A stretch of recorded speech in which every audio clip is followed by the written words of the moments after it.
It's uncomfortable, it's awkward, it's, dare I say, cringy. And if you've ever tried it before, you know exactly how it feels.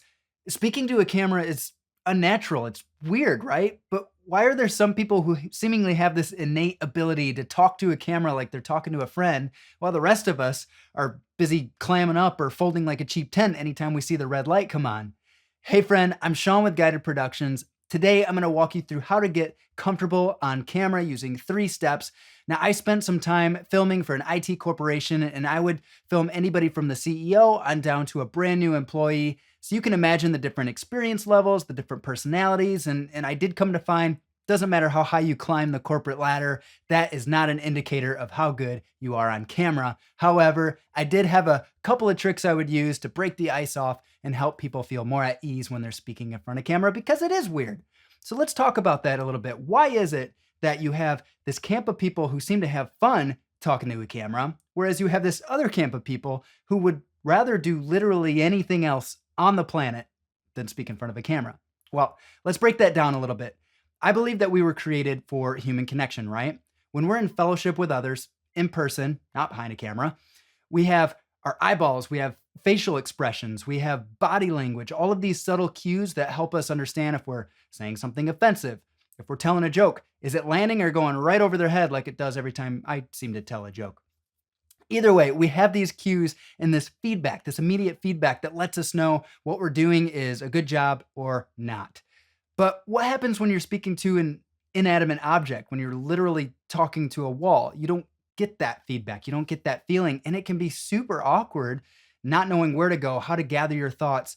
And then to increase the complexity of the matter, you put other people in the room who are constantly hanging on every word. They're criticizing your body movements, your sweat, and your hair.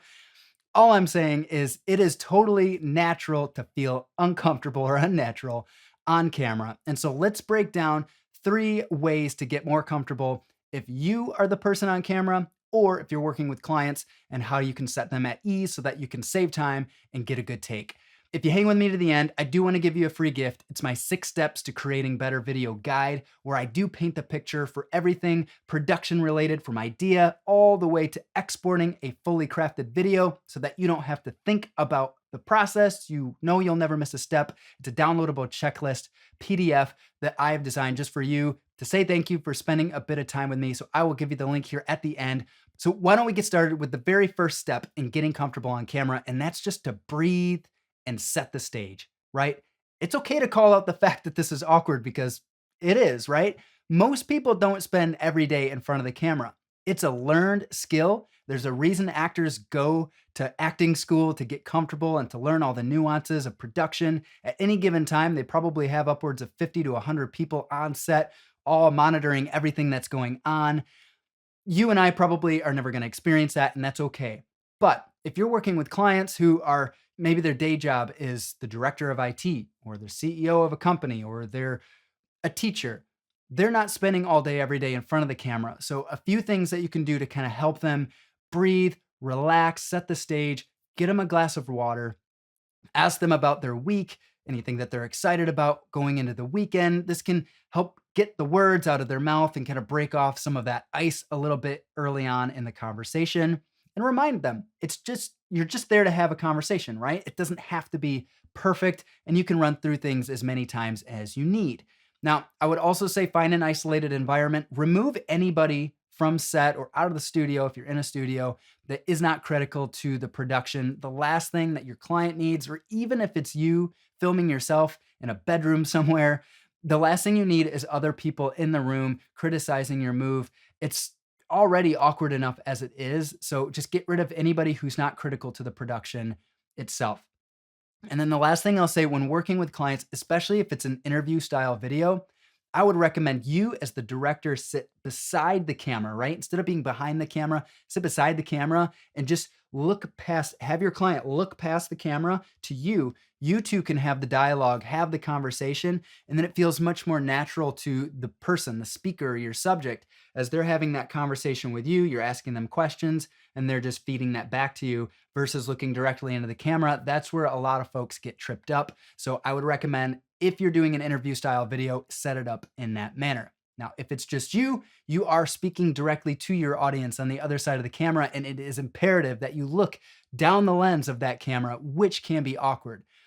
I would say for you, script things out in the beginning. If you have to get a intro scripted or an outro scripted just to get comfortable kind of opening and closing things up, you can even bullet a framework out so that you kind of know where to take the conversation. But in time, as you practice, you'll be able to iterate and come up with thoughts on the fly that you can deliver, much like you would having a conversation with a friend. Now, moving on to the second step in getting comfortable on camera, and that is going to be to animate and exaggerate. I know this sounds a little strange, but when we're in person, we have all those subtle cues that I mentioned before, the body language that tells us we're doing a good job. When you're speaking to a camera, it's much more difficult to get those emotions and get that impact through the camera and have it translated to your audience.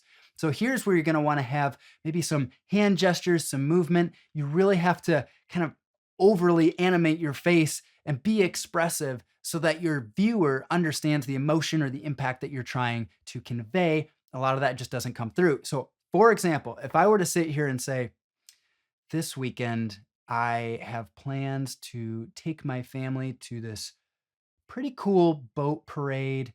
It's around Christmas time, so all the houses on the water have pretty lights, and we're just going to look at those lights, and it should be a really fun time. Yeah, I was falling asleep too. Don't worry. If it's an exciting message, you want to share that and have that come through with your audience. Man, this weekend I'm going on a boat canal cruise.